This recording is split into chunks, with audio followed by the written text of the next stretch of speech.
मतदार यादीतून अनेक गावं गायब आहेत. अंजनगाव सुरजी तालुक्यातील अनेक गावं गायब आहेत. पंचायत समितीच्या माजी सभापतीचा आक्षेप आहे.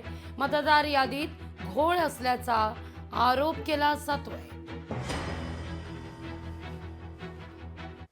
मी जेव्हा मतदार याद्या चालल्या आपल्या तालुक्याच्या, तेव्हा माझ्या असं निदर्शनास आलं की काही गावं या मतदार यादीमधून गायब आहेत. यावरून निवडणूक आयोग आणि निवडणूक आयोगाची यंत्रणा निवडणुकीप्रती किती कॉशियस आहे हा माझा यांच्यावरचा आरोप आहे. त्याच्यासोबतच निवडणूक लढणारे सर्व जे उमेदवार आहेत त्यांच्याप्रतीसुद्धा मला असं म्हणायचं आहे की निवडणुकीत उभा राहण्यासाठी आपण एवढी मोठी स्पर्धा निर्माण करतो, तिकीटहारी स्पर्धा निर्माण करतो, परंतु ज्या संदर्भात आपल्याला निवडणूक लढायची आहे त्या संदर्भात आपली मतदार यादी काय आहे, आपल्या मतदार यादीमध्ये नावं आहेत काय, या सगळ्याविषयी अधिक माहिती घेऊया आपले प्रतिनिधी सूरज दहाट यांच्याकडून. सूरज, नेमका हाच मुद्दा काल विरोधकांकडून उपस्थित करण्यात आलेला आहे. राज्य आयोगाला, राज्य निवडणूक आयोगाची भेटही घेतली जाते. आजही या संदर्भात भेट घेतली जाणार आहे. काय घडतंय नेमकं अमरावतीत?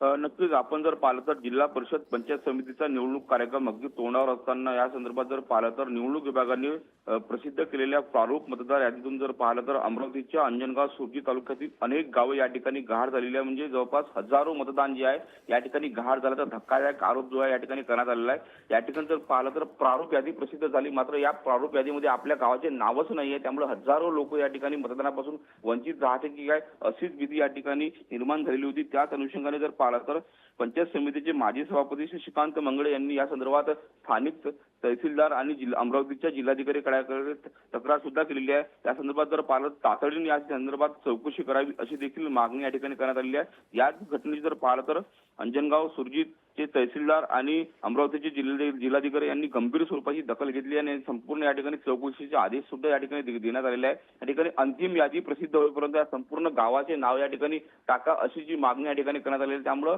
आपण जर पाहिलं तर अलीकडे काल आपण जर पाहिलं तर राज्यामध्ये याच मुद्द्यावरून अनेक ठिकाणी गोंधळ निर्माण झाला, विरोधक आक्रमक झाले होते. या मुद्द्यावरून पुन्हा एकदा अमरावतीमध्ये राजकीय वातावरण तापतं की काय अशी शक्यता या ठिकाणी वर्तवण्यात येऊ लागलेली आहे. लागवीजी. अगदी धन्यवाद सूरज, तुम्ही दिलेल्या एकूणच या सविस्तर माहिती करता. लोकशाही मराठी ऐका, पहा, जागरूक रहा.